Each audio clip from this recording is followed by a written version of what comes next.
Pastor Michael. Yep. We'll do some introductions and then we'll just kind of do some getting to know one another. And then we have our guest speaker, who's Robin Lewis with Interfaith Power and Light, some discussion, and then we'll talk about when we'll gather next time. So let's see, this will advance. No. So you all know this. I'm just going to go right here for the Baltimore area. I just wanted to show this because a lot of people don't necessarily see it. And the picture of Pastor Michael was just focused on the watershed where Still Meadow is, which is the Gwynns Falls watershed. These are the other 4 watersheds that are in the Baltimore area. Pastor Sheridan, you are also in the Gwynns Falls watershed, but it's Jones Falls, Herring Run, and Baltimore Harbor. Today we're going to be talking about social and environmental justice, and essentially when is the poor and less advantaged folks that are hurt and impacted the most by environmental degradation, and those are the folks that get hurt the most. So today we're going to be talking a lot about the themes of environmental justice, and if you think back to that map, what IPC says is do unto those downstream as you would have those do unto those downstream as you would have those upstream do unto you. And that's a little bit what Robin's going to be talking with us about. You all are involved. There's lots of different things that our faith communities can do by educating and helping take action, both at a local level and then by doing greater work, by advocating for the environment on the city and state and even the national level as well. So we work with congregations to do all kinds of different actions, including what we call forming, caring, and going forth. And I work with all kinds of congregations to try to figure out what actions are suitable for them to take. We ask our congregations to sign our partner pledge. And then once they do, when they take action and come to our Faithful Green Leaders training, which is the next slide, right now, congregations in all those areas are eligible to receive $500 of seed funding to help them with their green ministries. Our next Faithful Green Leaders training is in October. So we're actively recruiting congregations to send their members to that. We're building One Water Partnership hubs in Baltimore, Anne Arundel, Harford County, Howard County, Lancaster, and on the Eastern Shore. And just wanted to give you a little preview. Earth Month is crazy for us. This is just a smattering of what's going on in April. So we welcome you. These are all on our event page, and we would love for all of you to share these with the people in your constituency. They're on our website. And I just want to put a plug in. We were planning a Juneteenth solstice walk in Lincoln Park on Tuesday, June 21st. So looking ahead to later in the summer. So with that, I'm going to turn, oh wait, nope, I'm not going to turn it over yet. Let's go back to our introductions, and Uriel was going to lead us in a little bit of a question here. So I'm going to stop sharing for just a minute. Yes. Welcome, everybody. Good morning. I wanted everybody to get a chance to introduce themselves and let everyone know what organization or what congregation you represent. And then, it is always great to start our day out with being grateful. And so I would like for each one of us to share what part of nature we're most thankful for and why. So your name, organization or congregation you represent, and what part of nature you're most thankful for and why. So let's see, I will start off with, I'll just go in the order of my squares on the screen. So Bonnie, you're first. Oh, great. So I'm Bonnie Stork with Interfaith Partners for the Chesapeake. And so I am grateful for, it's a little bit outside of nature, but I have a bird feeder that is right in front of my desk. And all day long, I get to watch beautiful birds come and visit. And even though there's maybe some controversy as to whether I should be feeding those birds or not.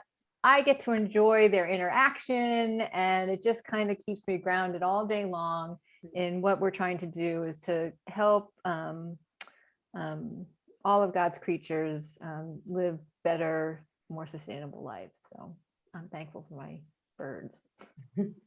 Popcorn. Bonnie, pick someone else. Okay, so Sister Mary Jo, you're next on my screen. Thanks, Bonnie. And what you just said connected with what I've been thinking about in terms of feeding birds. I'm Mary Jo Stein. I live at St. Agnes on the grounds of St. Agnes Hospital and with other Catholic sisters. And I'm connected with the Peace Park as a volunteer. And then I'm trying to get the parish, the St. Joseph's Monastery parish kind of into some more green thinking, but it's a slow process and I'm new. So I need to just kind of gather information at this point. And I'm grateful for trees. And I was walking in Patapsco the other day, and I love bird watching. And I was looking at the birds and thinking, we have so many invasive species. We don't have much native food for you anymore. And then I thought, but humans are feeding birds. And whether that's a good thing or not, at least we're providing food when we've taken away all their native space and habitat and all that stuff. So that just kind of, I'm grateful for that insight, and I'm grateful for the way humans are trying to be positive and not just destroy the planet, because the planet is bigger than us and God's work is much bigger than us. And I need to believe in that and trust in that and not worry so much about things. So, and I'm glad to be here because I just, I'm grateful for any kind of learning I can receive in the midst of other people who are on the same journey. So thanks for having this. And I will popcorn to Joelle. Sure. I'm working this week from the room in which we can borrow my neighbor's internet the best. So you're seeing my messy living room, sorry. Joelle Novi, she, her, with Interfaith Power and Light. I work with Robin. We have these big, so we live right on the DC Maryland line, and we have these big windows facing south into the district where everything's not as built as tall. And so it's just, in the fall, it's just autumn tree leaves of different colors as far as the eye can see. And that's one of my favorite seasons and favorite sites. Pastor Michael.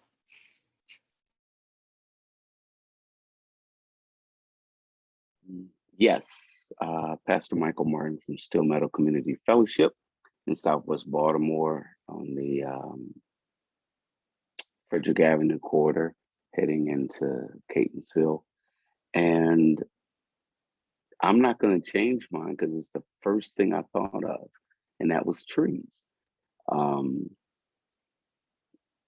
I love the sound of the breeze in the trees. I love to see them, go back and forth. I love the fact that they house birds, so I get to have birds. I've seen woodpeckers and a couple of other that I, you don't always see in the trees out of my window at the church and at my office. And then just the idea that we're trying to do a lot to try to bring trees back and let them be more comfortable. I actually had a conversation like I'm some kind of nerd about nature, which is phenomenal. I had a conversation about, I think, the American chestnut, and it's gone or almost gone, and how we're going to get it back. So I'm very appreciative for trees. Robin, can I choose you, please? Absolutely. So y'all all stole my thunder. My name's Robin. So what do you think I like? Birds, right? Okay. Yeah, I look for robins. That's the first bird I look for. And so as I said before, I live in Bowie and I stay in Alexandria, because my son has both places. And so for me, in Bowie, the bird population is different than in Alexandria, along with the people, by the way. So, so I get to see birds everywhere in both places. They just follow me. I don't know. Don't ask. Robins immediately come to wherever I am. So I am a bird watcher. My mother, was a bird watcher, i.e. Robin. And so for me, I'm so grateful that not only that we have so many birds, but birds will be nourished by God no matter where they are and whether we feed them or not. And thank God some of us are conscious enough to give them native food. But I see birds whether you see anything to eat or not. I see them, and I see fat ones and pregnant ones, and so I'm grateful that God provides for all of these species of birds, as well as God providing for them to help nourish the earth so we can grow food for ourselves. So it's kind of a cycle to me, that I'm grateful for that whole kind of environment, and that is within the built environment, which we'll talk about. But grateful that God just handles it no matter what we do. It's just like God is doing God's thing.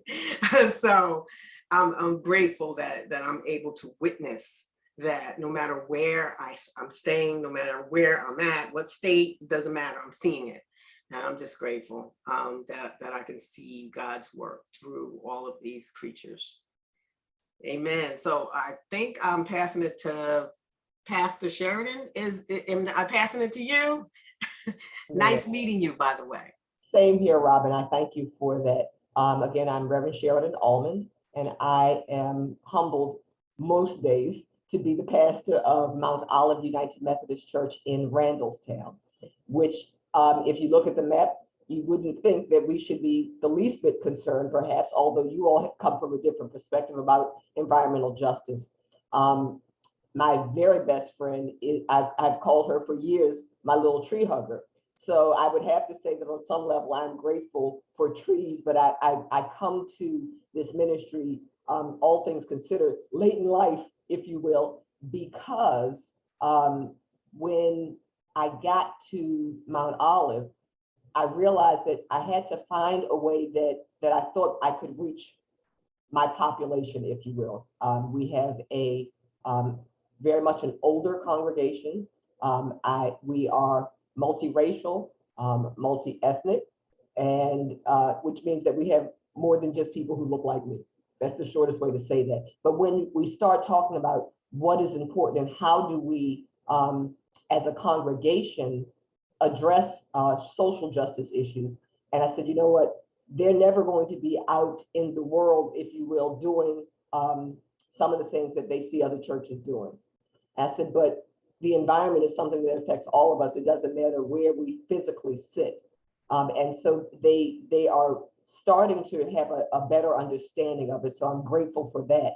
But I do think I'm something also of becoming a tree hugger. So I have a different perspective with each opportunity I have. And that's why I was getting so, I was getting excited, because I'm like, I'm not gonna be able to get on the call today, because I need more information, and the more I get, the more I can then not just for our congregation inform them, but then when we're having conversation, as you said, Pastor Michael, that when I can be in conversation differently as I know more. So I'm grateful for that. I would tell you about it just as a complete aside. I found out who planted most of the trees on our property. What's interesting is that he's married to a member, but he does not participate in the life of the church. So that will give me an opportunity to work on him as well. And I think the only person, trust me, because all my stories are long, I'm shutting myself up.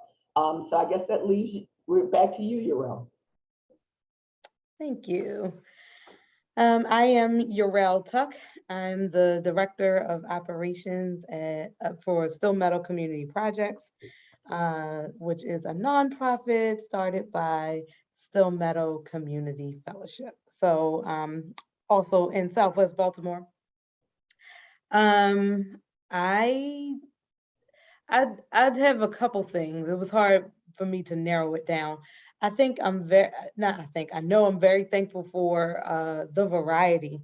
You just look at the different colors and different types and shapes and sounds, and I'm just like, gee, God, you thought of everything.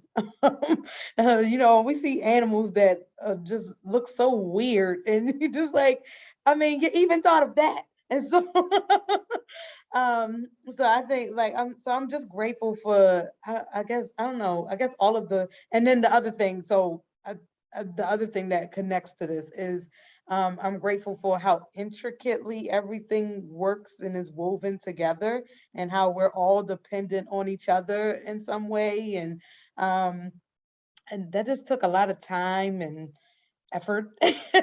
Maybe not time. Time doesn't matter to God, but effort. And I don't know, it's very mind-blowing. So between that and then the variety, and just, it's just mind-blowing to think about God did all of that, and when he spoke it, and it was. And so yeah, I think that's pretty cool. Thanks so much, everyone, for taking time to share. It just gets us a little bit deeper connection and understanding why we all bothered to be here this morning and fight our way through Zoom links.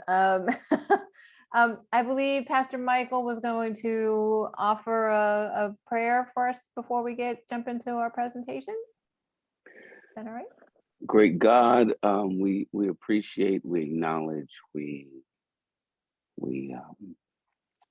look around and we're in awe of how you are and what you've done at the macro and the micro level, and you've left nothing out. The smallest entity and the largest, both that are living and are and that are just existing. We just thank you for everything, and we thank you for in the middle somewhere there being us made in your image, and we're grateful that you. Everything is under our supervision. Calls us to be more sensitive to our responsibility for the world that we live in, at the natural, what we call natural level of birds and trees and water flow, etc. But also help us to be even more sensitive to that created in your image, and how we can benefit the natural world to help us in the spiritual world and in the natural world of human beings. Bless this time and this meeting, and utilize and multiply our presence. I know we wanted more people, but we have it recorded, as somebody has said, and all of us can listen well, learn well, and tell what we've heard and experienced today. Amen. Amen. Thank you. So today we are blessed to have our guest speaker for this gathering, Robin Lewis, who is the Director for Climate Equity at Interfaith Power and Light. Robin believes that she has been called by her faith to be a voice for environmental justice and equity in her community. She is focused on helping to educate others, in particular people of color and other marginalized communities, become more aware of environmental issues that are impacting their quality of life. She works to spur community engagement and organizing with various local grassroots and faith-based organizations, helping to promote collaboration on environmental justice and equity issues. So please join me in welcoming Robin, our speaker today, and she, I think, is going to share some slides with us as well. So take it away, Robin. Thank you. Let me share my slide. Can everybody see it? Great. So as Bonnie said, thank you for inviting me to this presentation. And thank you, Pastor, for allowing me to speak to this roundtable. So I'm gonna first start with something scriptural. I'm glad you said the prayer, because I was gonna ask you to do it. So you just read my mind. So in the Bible, God loves justice. My favorite scriptures are Isaiah 1:17, learn to do right, seek justice, defend the oppressed, take up the cause of the fatherless, plead the case of the widow. Isaiah 61:8, for I, the Lord, love justice. I hate robbery and wrongdoing. Psalms 106:3, blessed are those who act justly, who always do what is right. These are the three scriptures that I just love. There are so many more. God, throughout the scriptures, talks about justice and how we as believers need to do something to maintain justice as much as we can. So just bringing it to the environmental justice space, Majora Carter is a longtime activist in New York. I'm from Jersey, North Jersey, New York area. So I looked to this sister. She said environmental justice means that no community should be saddled with more environmental burdens and less environmental benefits than any other. And we all know that is right and that is just. So just a little tidbit of history on environmental justice. It started with the church. Reverend Dr. Martin Luther King, he was going to do a march for the sanitation, Black sanitation workers. And of course, he was assassinated, but his wife continued that march and it went on. And it really was the birth of the environmental movement in terms of environmental racism, environmental justice. Reverend Ben Chavis from the United Church of Christ also was greatly involved. He commissioned racial justice. He was on the Commission for Racial Justice and actually, created it and then pushed forward and pushed for a study to be commissioned, Toxic Waste and Race. In that study, what was discovered was 3 out of 5 Latino and Black Americans live near some sort of toxic waste site. So there's a direct relationship between race and toxic sites. And to this day, we still see that relationship. It has not tapered. Just new toxins have been discovered in communities of color, Black, Indigenous, and other communities that are on the periphery and marginalized by the society. So in 1991, the Environmental Justice Platform was adopted, and this Principles of Environmental Justice was established. There's 17 principles. Please just Google it, Principles of Environmental Justice. If I have time, I'll put it in the chat, but we all should understand those principles. It talks about community involvement in their own community and decisions about what's going on and having self-determination and being able to self-direct the solutions that are brought forth and being able to be at the table. And we'll talk more about that to direct what happens in their own community. So as I said, environmental justice is stop poisoning people, period. Environmental equity is stop poisoning people or poison people equally. We don't want equality in poisoning. We want it eliminated, right? Nobody should be poisoned. And that's what environmental justice is about. Unfortunately, environmental racism was the impetus for this and still is. So again, there are principles. This movement started really in the late 60s and culminated more so in late 80s, okay? So environmental justice issues aren't just one thing. There are a lot. Air pollution, sites being dumped, and when I say illegal waste dumping, mercury exposure, we know in Baltimore in particular, you have an incinerator which is about to expire. Its life is about to expire, and hopefully it will shut down.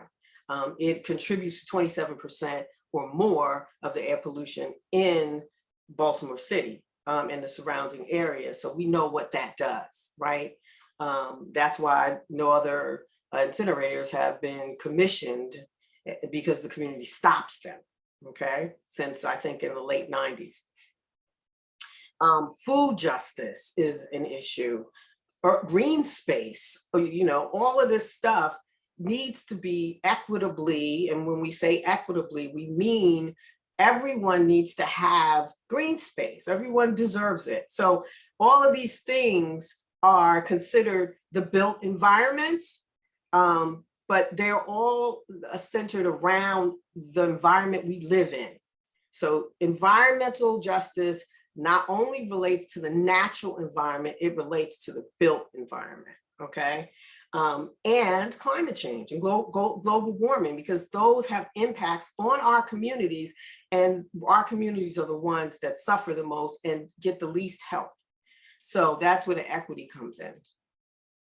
So just briefly, I'm going to talk, and Bonnie, keep me on point in terms of time, or Yarel, one of you, because I can go on and on because I'm passionate about this. It's in my heart. So climate change, it encompasses global warming. So they're related, just so you understand, because you hear both, and I just want to just kind of briefly talk about that. Global warming refers to the rise in global temperatures, and it's mainly due to increasing greenhouse gases in the atmosphere, which greenhouse gases would be okay if we weren't adding so much to them as we have over the last 100 years, and you'll see. Climate change refers to the increasing changes in measured climate over a period of time, okay? So they relate, and when people say it's gonna happen anyway, yeah, but not so fast. I mean, the Earth takes its time, as we all know, to develop and grow. We as humans are interfering with that timeline. So global warming effects are things like severe weather. I mean, as we know, we're getting stronger tornadoes, stronger hurricanes, stronger storms, floods, flash floods. As I did research for this, I saw photos and videos of flash flood just wiping through areas in the Baltimore City, as well as the Baltimore area, Ellicott City, all over this area. We get flash floods, and they're becoming more and more, as I'm sure Bonnie has shared with you all before, because the Chesapeake Bay is getting higher, and everything's getting higher because of the various types of melting of the ice, and we'll get into that in a minute. Also, areas that are dry anyway are now having longer wildfires and burning longer and quicker and easier, and acidification of our oceans. All of these things affect global warming. Climate change are kind of like we see as the result, right? Rising sea level means more flash floods, more things in urban areas, more things in not so urban areas, anywhere there's a tributary, which is everywhere. Because the ice is melting, because these things, the earth is warming up, we are pushing the earth into a different climate. Shifts in planting and blooming. My flowers bloomed a little too early. I don't know about y'all, but they bloomed. I had to go put a box on them because I was like, oh, I want to save you. My point is, things are out of sequence, okay? And God has a sequence that things happen in. And we are seeing that sequence, and we are seeing people suffer as a result of that. So burning fossil fuel impacts global warming. We get a lot of our electricity from all of these sources when we don't have to.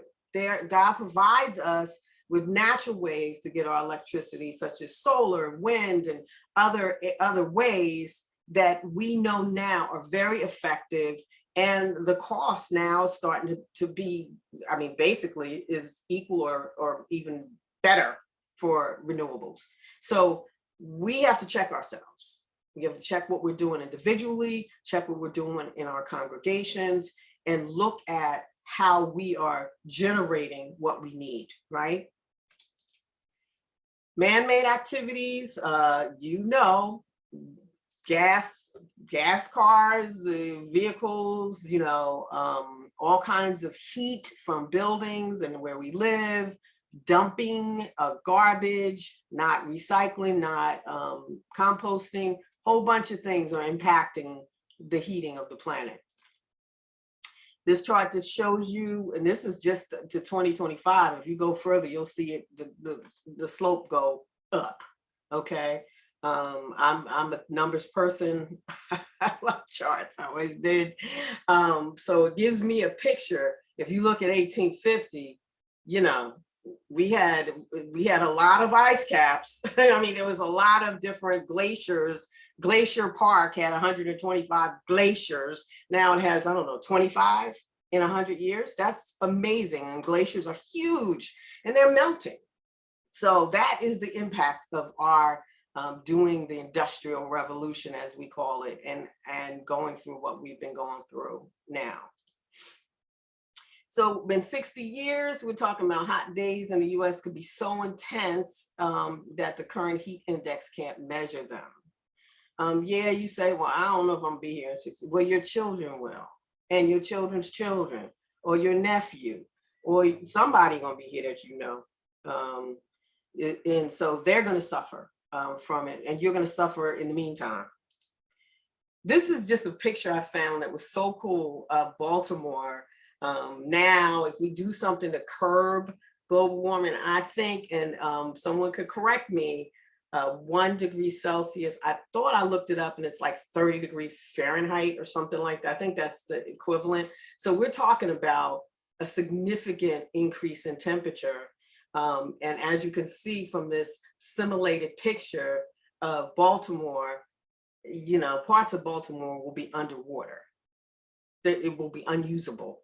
Okay, because the Inner Harbor is right there. And this is just a simulation. We don't even know if it's going to be worse or where else it's going to, you know, flood in Baltimore. Not just Baltimore, but I just picked a Baltimore picture. I thought it was kind of neat. So climate, what does climate do to us as humans? And how is it being addressed in the US? Well, there's a gap in who gets served when there's a climate catastrophe. It's disproportionate and unequal because communities of color and poor people are impacted the most because usually they're living in low-lying areas and they're the ones who suffer and they spend a bigger portion of everything they have on just basics, you know, Maslow's triangle, the basic food, energy, how that's basic, okay? They also have fewer jobs in the renewable industry, which we need to correct. That's something we gotta do. Urban flooding is starting to just be rampant. Heat-related deaths and illnesses because they're poor and they, you know, not just poor Blacks, believe me, or BIPOC people, but it occurs more in communities of color, regardless of income. You know, Prince George's County's average income is about almost twice as much as Baltimore City. And guess what? They still get the same impact, okay? So it is definitely related to race, definitely related to poverty, okay? So all of those things, you know, unfortunately, their race and poverty leads to the path of least resistance because they're dealing with so many other things.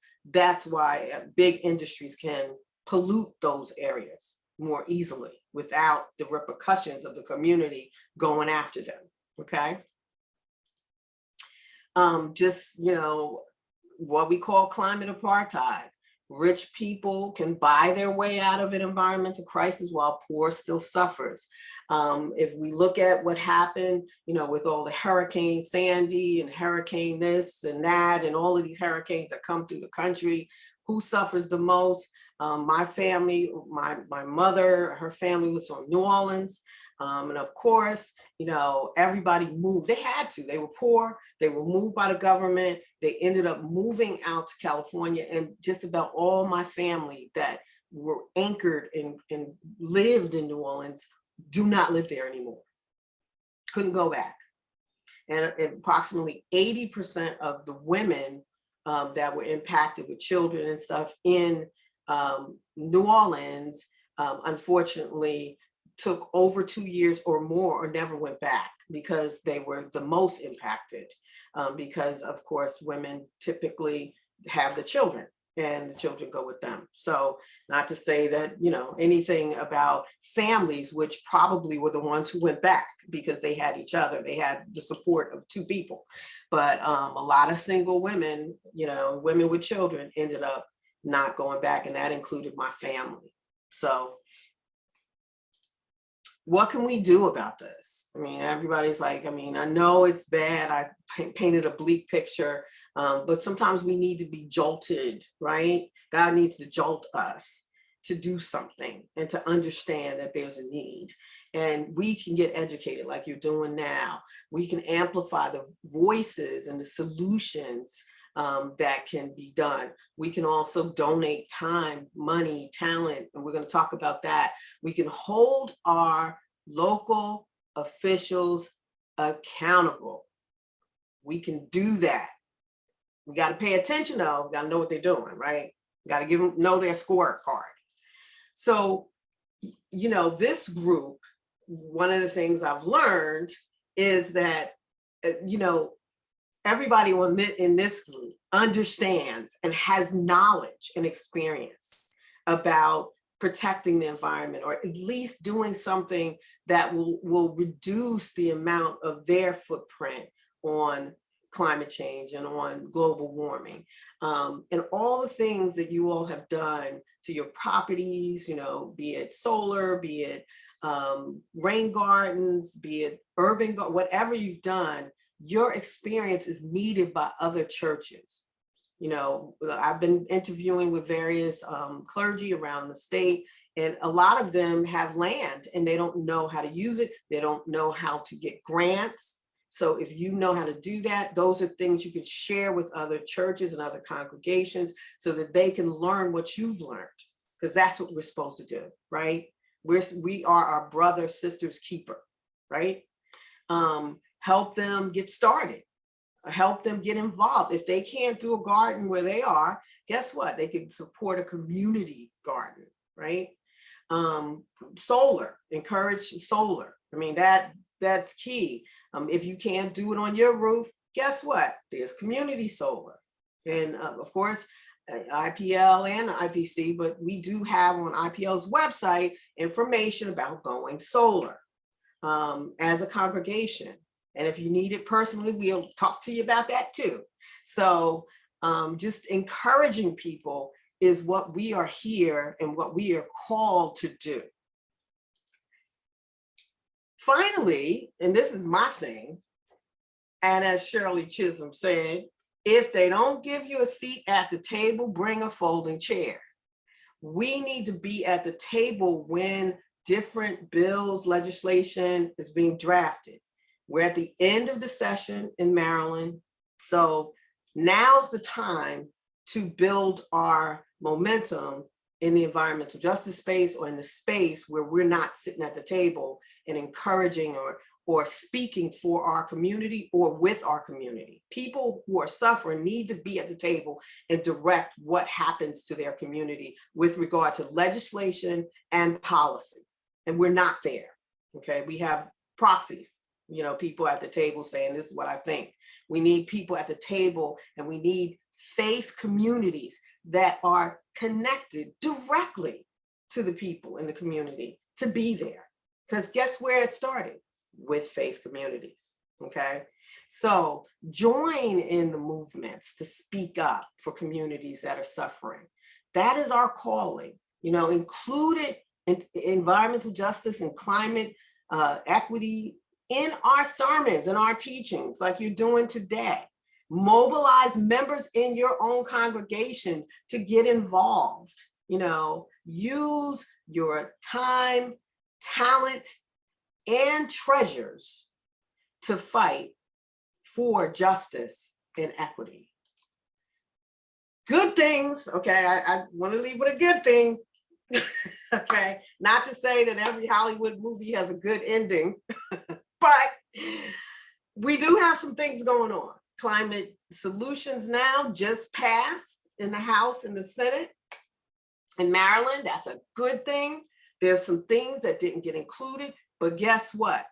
We need to get together and start pushing for amendments and things that will be in the next session. There's always another session, and we got to be there, right? It just expanded greenhouse gas emissions reduction to 60% in 2045. Of course, we'd like it to be more than that, but guess what? That is a big, big, big step. You know, electrifying vehicles and buildings, building electrification, a green bank, and we need to keep an eye on how that green bank money is spent and where it's allocated, because we need it in our communities. And, you know, a lot of that needs to go in the communities that are suffering, right? Baltimore City has some initiatives. I'm not sure if they got passed or not, but guess what? These are some of the things you guys in Baltimore City, building code changes. It needs to be done at the local level, okay? Zero emission vehicles, carbon neutral, being a carbon neutral city. These are some good things that Baltimore City has been looking at, amongst other things. So this was me years ago at a Baltimore event that United Church of Christ. I am, my church is Beloved Community Church in Accokeek in Prince George's County. We are United Church of Christ.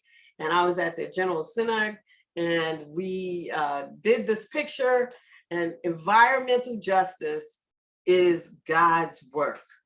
It is God's work. And that is me in a nutshell. I hope I didn't go over too much. And thank you for allowing me to speak. And please, if you have any questions, and remember, if you're here or see an email from me, or you see me call you, it's because I'm interested in you and what you're doing, and trying to find out, you know, if I could talk to you one-on-one. So thank you very much for having me and for allowing me to share my thoughts. Amen. Amen. Thank you, Robin. Very good. Thank you very much. So now we're open for questions or discussion. Anybody? I know I have one on behalf of Pastor Sheridan, because we were out at her church. I don't know if Joelle's still on with us, but we were looking at all the different possibilities at a site assessment we did recently there, and we were discussing solar. And they have a huge parking lot, and we're trying to figure out what to do with that huge parking lot. But then the conversation came up about putting in a solar array over the parking lot. Just wondering if you've had any experience, you know, of any congregations that have done that yet? Not rooftop solar, but a solar array over the parking lot. Okay, I think that's a good question for Joelle. Are you here? She is, but she's muted. So I guess let's wait for her to come back on. Okay.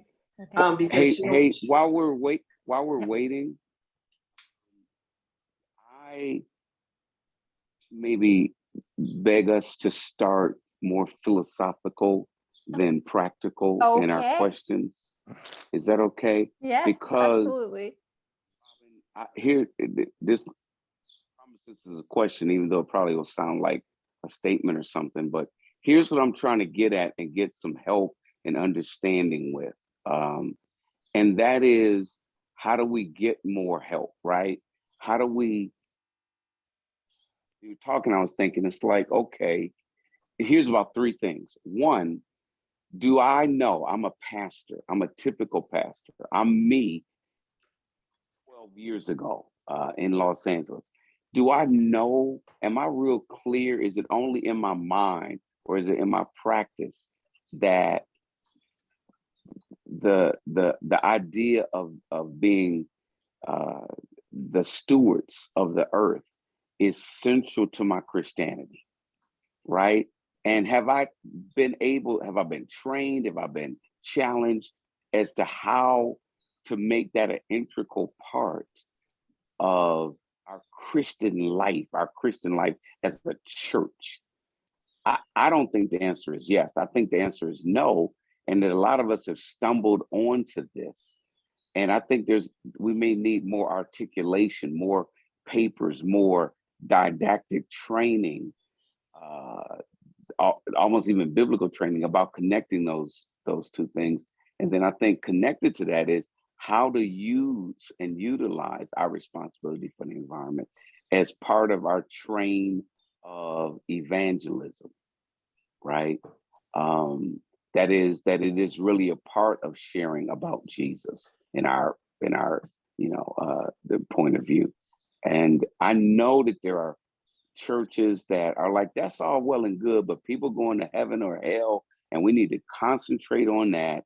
And they don't ignore the environment, but there's this challenge about how to use my time, how to use my treasure, how to use my energies, as it were. I'm gonna stop there. Does that resonate as some of what you even come up against? Yeah, so as I mentioned to you earlier, I am doing interviews around, I just started with IPL in January, but I am doing interviews around the state with different clergy pastors to understand not only their issues, but understand, kind of what they need, in order to help this movement, because it's affecting all of us, right? And one of the things I'm finding is a lack of resources, and I'm talking human capital as well as financial resources to focus on this when we've got so many other issues that we got to focus on. I mean, we got food issues, we got housing issues, we got returning citizens. I mean, we've got so many other environmental issues that we need to focus on. And it appears that things like air quality, things like climate change, those things, they take a back seat until they become urgent, right? Until, then they become health issues. Because the perception is that they're bougie white people. Real talk. I'm glad, Pastor, you said it, so I didn't have to. But the perception is that it's about, when you pull it up, it's about the polar bears. It's about things that are not relevant to us, because we, as people of color and Black folk and people living in the city, we look at our built environment and how to survive and what we need to survive. And those things are out in the future. They do impact our health, but how do we link those two? And that's the question. And how do we get people to get it, right? Because they aren't separate. They aren't, right? Exactly. We aren't having enough dialogue and education about the fact that my interest in the polar bear is connected to my interest in the iceberg or the glaciers, and my interest to that is the flow of the oceans and the seas, and in our area, like how in the world could it flood in the inner harbor, and what that relates to in terms of, because if you once you get past the inner harbor, you're on you're on Frederick Avenue. You know what I'm saying? And so the idea is that it all is really direct, connected. Right. We need more articulation around that fact, and so that it doesn't just sound like woo-woo language. Like, no, this is not connected to unemployment. Yeah, it is. Yes, absolutely. And I should just put you and bring you along with me, when I present, because part of the issue, which I haven't shared in my story, is that I've been working in this arena for a long time, and my focus has been on education and outreach. Education and outreach doesn't usually pay for a fund to fund someone, because they don't see the impact of it like immediately, right? Mm-hmm. It takes time to educate people, educate the leadership, educate the congregation about what environmental justice is. It's not just angry young people in the street with signs. It's about how we live, how we breathe, what we do, and how we're gonna survive. So the education is something that has been hard to push out, because people don't understand the significance, because it takes a minute for it to register and then for people to do something about it, right? Yeah. So we're at the phase of, the more we can educate leadership and people leading the church and congregations, the more they can educate their congregations, we could educate the community, and we could get that involvement and be at the table when climate solutions bills are being presented, and say, oh no, that's not what we need. We need capacity building.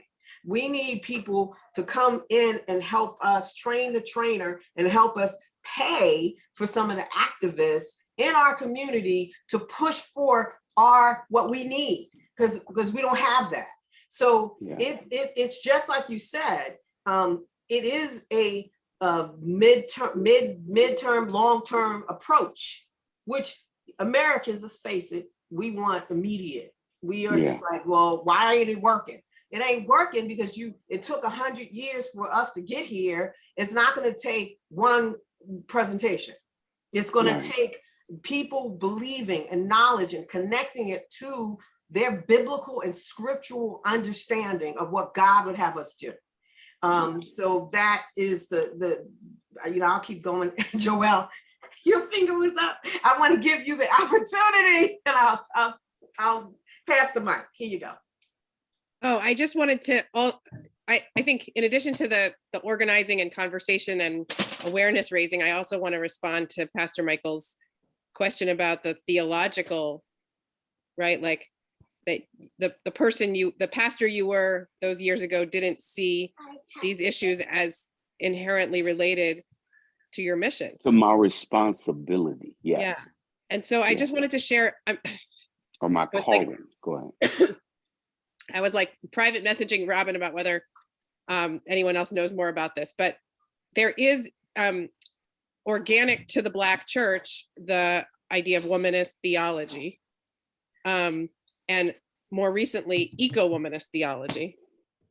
And both, and I'm not going to do either one justice, which is why I'm intimidated to even, but I just want to say that both of these posit a kind of inherent relationship between the exploitation of people and the exploitation of land, and that you heal them, that you heal them together, and that these are essentially one, it's all one, right? So I'm going to put some links in the chat that will do better, but they're like, you don't have to go outside of, like, there's Black thought leadership and Black church thought leadership on this very question. So I just wanted to raise that up because I think it can be very powerful to ground this not just in people's lived experience, but in a theology. You can hear my 3-year-old not in the background there. Sorry.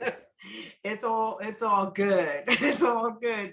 And thank you, Joelle, for bringing up eco-womenism. A lot of, I have a lot of close friends that are in the ministry and work at Howard Divinity and other schools of divinity. And this concept of eco-womanism is very interesting and needs to be explored. But one of the foundations of eco-womanism is a sense of community, because like I said to you earlier, women tend to be the most affected by a lot of the environmental challenges, built or natural, and the children and the like. It's a community issue. It's not just an individual issue. So eco-womanism also surrounds, it talks about the impact from a spiritual basis on our need to help the community and to look at the community as a whole and not look at it as just individual or just, unique to ourselves. And that's one of the things that, eco-womanism kind of also espouses, is community, focus on community, which is a part, as I said, of the environmental justice principles.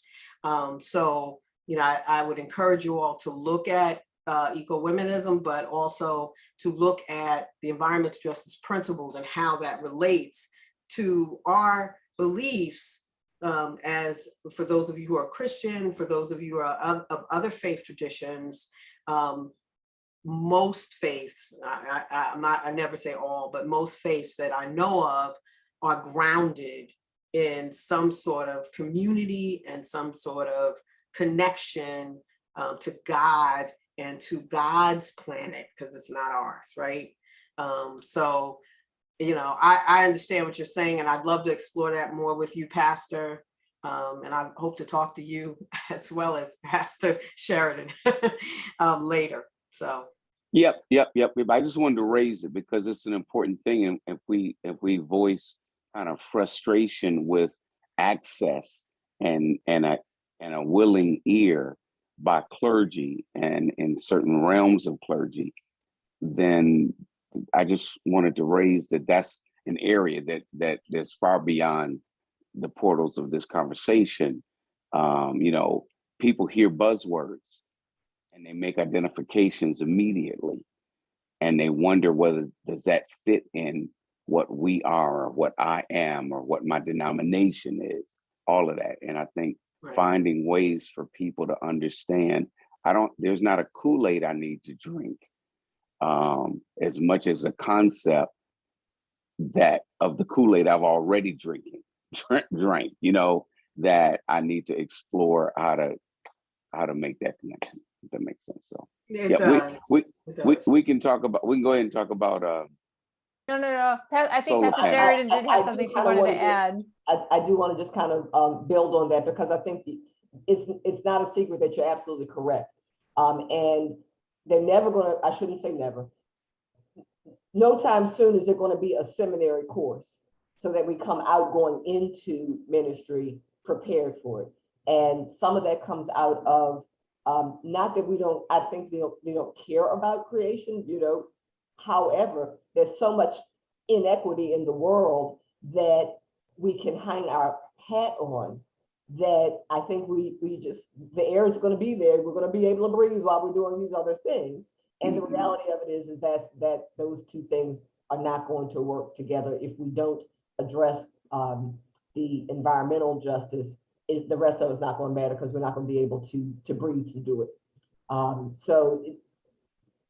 For me, and I know I said that earlier, that's why, you know, I said this is something that they cannot say we don't want to do. I mean, they can say that with their actions, but how do you walk away from the environment?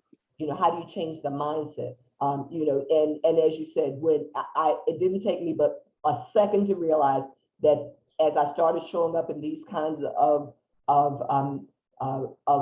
roundtables, and that there weren't going to be anybody who looked like me, and that's okay. You know, because air is not something that is only for people of color or not for people of color. So it's just, for me, it's a good landing spot when I've got folks who are never going to be doing some of the other justice work. So I would absolutely like to be in conversation with you, Robin. If you've not already talked to Del Hinton, you know, she is absolutely somebody that you need to be in conversation with as well.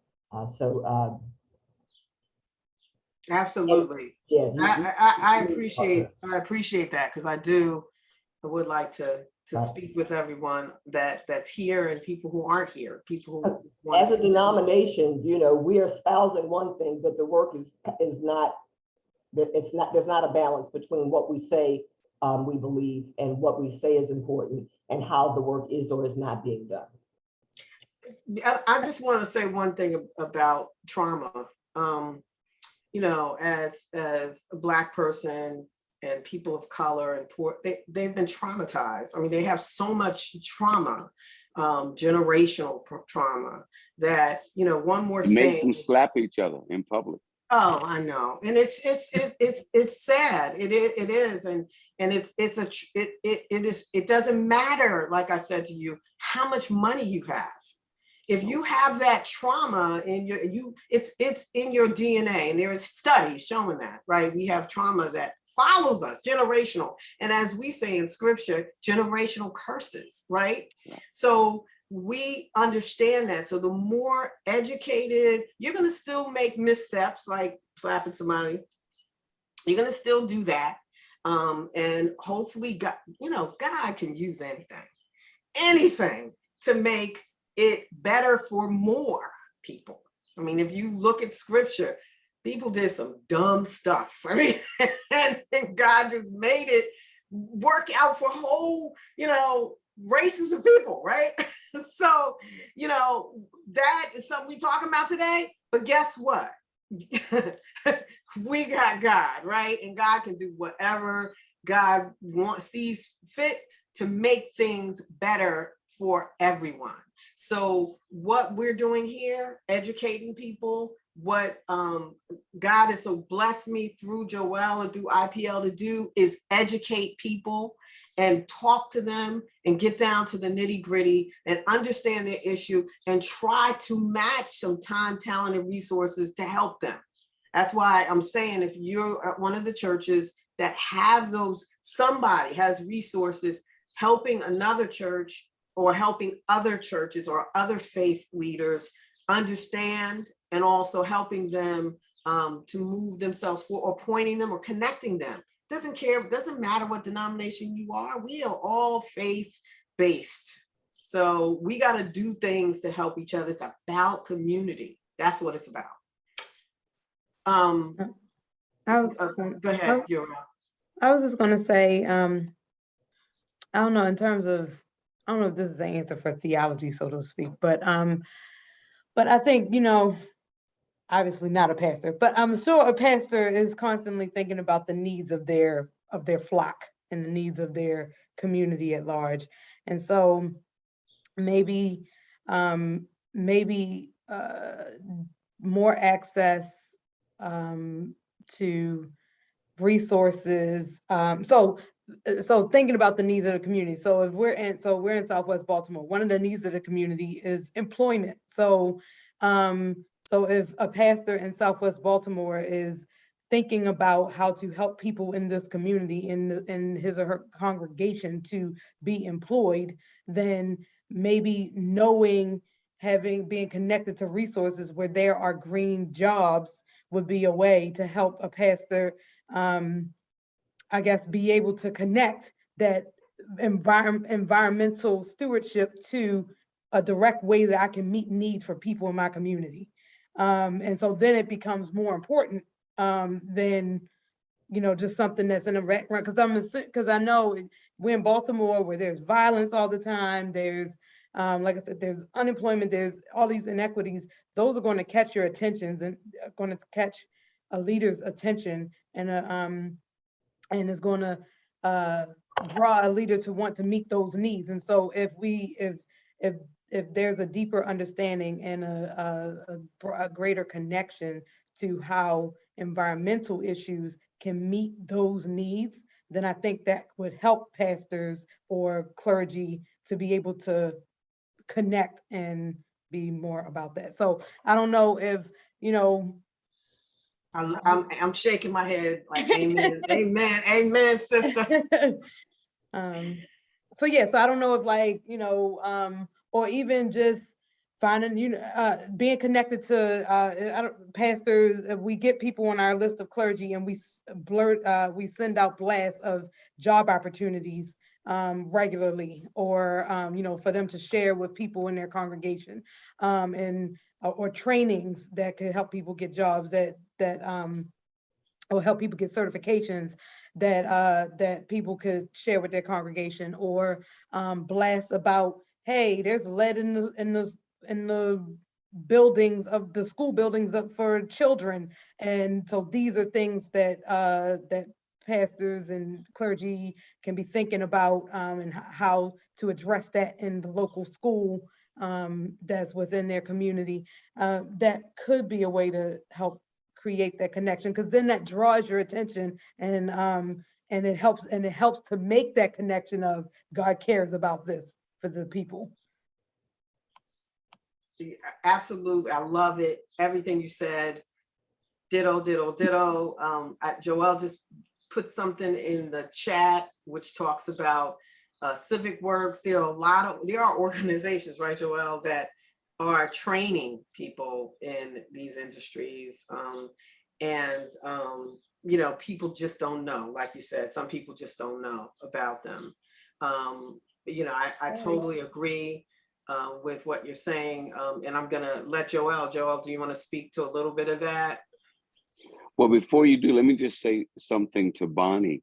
I think some of what Urel was saying is just downright brilliant. And it's from this perspective of how do I get your attention to what I'm advocating as being critical and important. I find out and make sure I advocate, or I make noise, or I make a voice about what you already care about. Right. So if you already care about jobs, then there's some way where Interfaith Partnership for the Chesapeake is almost like the blog ought to have a mix of things in it. That's what I heard Urel say. Right. It ought to have a mix of things, which then you talking about trees may not get my attention, but you talking about jobs will. And if those links or announcements pan out enough, you are demanding of me that I pay more attention to the things that you say that I'm not interested in. Right. And so you are indicating a partnership. And so you're teaching me without me even trying. Because if you help me get jobs, and now you're telling me that you want to help me get solar panels, and you've already been over time making it clear that I should have them and why. Now, solar panels are my idea now, because you've been putting them in there, mixing. It's goulash with other stuff that it's like, where do you hide, if you got a pet, where do you hide the pill, right? In this food, or whatever else. And how do you hide the vegetables for your kid? And so I think that's really sound thinking. It's really good relational building, Urel. And I think that's something that we can do on a regular basis. We have way more of a list of pastors than I showed up today. But when we give them a report and on this in some email or whatever, and we give them all of these links, and we also give them links to some Turnaround Tuesday announcements and some build jobs, all the rest, we're starting to build that we're a source of good in every way. So it's not, do I have time to come to a round table? It's like that round table thing. I ain't been yet, but them people always got good stuff on their blog. Absolutely. Absolutely. I love it. Before I comment, because I can comment, but I just, two things I want to talk about. Urel and Pastor, what you both said is on point. That's part of the reason for me having these one-on-one discussions to understand what is needed in that community and that church congregation, but also in terms of legislative stuff, there's work being done in the environmental justice community. That term has been kind of usurped by the bigger greens, and maybe we got to come up with another term, and they probably will, but that is the anchor term right now. And the fact is there's an EJ tool that is going to be published next month that links environmental justice to legislators, and it gives them a scorecard. There's also going to be an EJ tool right after that that's going to link environmental justice issues to agencies in Maryland to see where the money's at, right? Because there's money to be infused into our communities for jobs, for education, for other things that they may want to start. Food justice, Reverend Heber, everybody knows him because he's doing some miraculous work. And he's very selective as to money he takes, grant money and all of that. But he also knows the importance of that aspect in our community. So, those are the kinds of things that getting involved helps with. But if you're at a capacity, how can you do it? So we got a lot of work ahead of us. We as believers, as faith communities, have a lot of work because there's a lot of need, right? And we need to meet that need as best as we can. And Joelle, you put some great links. I want to kind of open it up. And Joelle, you want to talk about the links you put in there? Oh, no, I no need. They're self-explanatory. I was just curious because sometimes things that have already happened can be a guide and a lesson. So like Pastor Michael, you said, I think you said 10 years ago or 20 years, as a young pastor, you didn't see this as relevant to what you were doing. And obviously now you're a leader on these issues. I'm curious to hear more of how you came to see that this is something that you wanted to be working for. I was always interested, but I didn't always see it as a church responsibility. I felt a responsibility as a citizen of the United States of America, citizen of the world, et cetera, but not part necessarily church. The thing that triggered it for me was having a stewardship problem. I came to Still Meadow 5 years ago, and in addition to a gloriously useful, multi-dimensional building and a big old parking lot, it has and had 10 acres of forest. And so I was backed into a corner because, when I first came, all I talked to them about was the building, because that's all they talked to me about. They waved their hand and said, we got 10 acres over there, but it was nothing to them, right? It was just unmet. They tried to sell it. They tried to develop it over a 30-year period, and nothing had panned out. In fact, ironically, one of the reasons they couldn't do development, a housing development at one point, was because some group said nay because of a bird or something that was, endangered or whatever, that used our space. So nature itself, from destroying a glorious, what is now Still Meadow Police Park. So it was simply the fact that I had stewardship responsibility. And so now you have to figure out, if somebody leaves a baby at your doorstep and you're going to keep it and you don't know anything about babies, now you got to go learn baby stuff. And so I had a park laid at my doorstep. So I had to go, I'm forced to talk to Bonnie all the time. I got to talk to the Forest Service. I got to learn new vernacular and just a whole new languages, but it was stewardship. And what I love about that story, I mean, the extrapolation for me is, what is ours to do? Like, what do we have? Like, all of us have something. Yours was the 10 acres, but all of us have something like that we can put in service of this purpose, these sacred purposes. And just to ask ourselves, like, what is that for each of us? I think that's a very powerful lesson.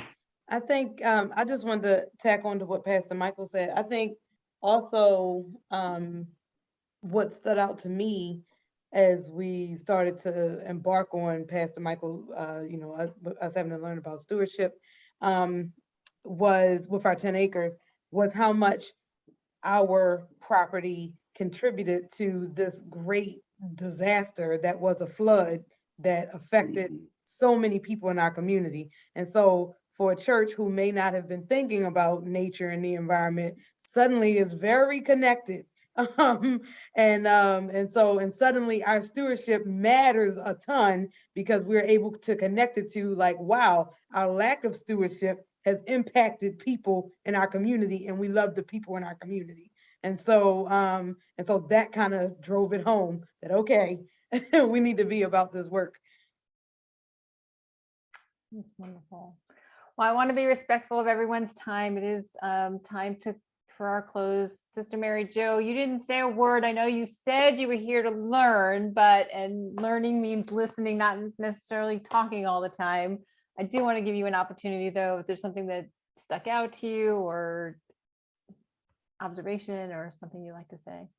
Just, I appreciated the perspectives of the interconnectedness of everything, and that idea that it's all about faith and living faith. And I was looking at Robin's posters behind her, and that justice is what love looks like in public. Like, it's all interconnected, and it's just, I'm just grateful for this opportunity. And I took some notes of words of wisdom to pass on when opportunities present themselves. So thank you for this opportunity. Thank you for joining us. Thank you for everyone. I just have a short little prayer to end us with, and reminder. Thank you, Robin. Yes. Thank you, Thank you, Robin. Robin. This was Sorry. wonderful. Thank you, Yeah, Pastor. and All of Jamel you, as thank well. you for Yeah. spending your time, and we will get to do this together again. Next time we're planning to be in person at Still Meadow. We haven't picked a date and time yet, but keep your eyes and ears open and we will let you know. And our challenge is for everyone to bring a friend with them that may not have had this awakening yet. And Robin, we our tradition is, I mean, we have, you know, in the present circumstance, we've done the, you know, open a little foil and eat your little bag of nuts, but and you know, that kind of thing. But our tradition is to feed people stuff. Like, so when hopefully the timing is such with Bonnie, the next time we do this, that we do it at Still Meadow, there'll be some kind of homemade biscuit involved, or maybe some type of cheese grits involved, or something like that. So I just want you to know. And maybe a chocolate chip cookie. And maybe chocolate chip. Nah, I'd rather grits and No. grits and biscuits. Wait a minute. Homemade biscuits, yeah. Yeah, you done said it. I knew she would lose her mind, Bonnie, that's all. Yeah, she's from family from New Orleans, you know it. You know it. All right. So these words are from Laudato Si, which is the Pope's encyclical on our common home. It says, God of creation, you say that the flowers of the fields and the little sparrows are precious to you. May we see the world through your eyes and act so that our planet might be what you desired when you created it, and correspond with your plan for peace, beauty, and fulfillment. God of justice, we know that you are present with these suffering from floods and fire.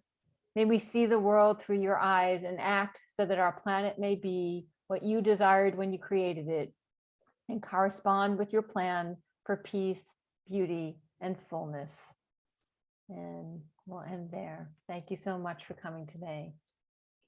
Take care. Amen. Thank you. Awesome, Nice thank meeting you. you. Thanks.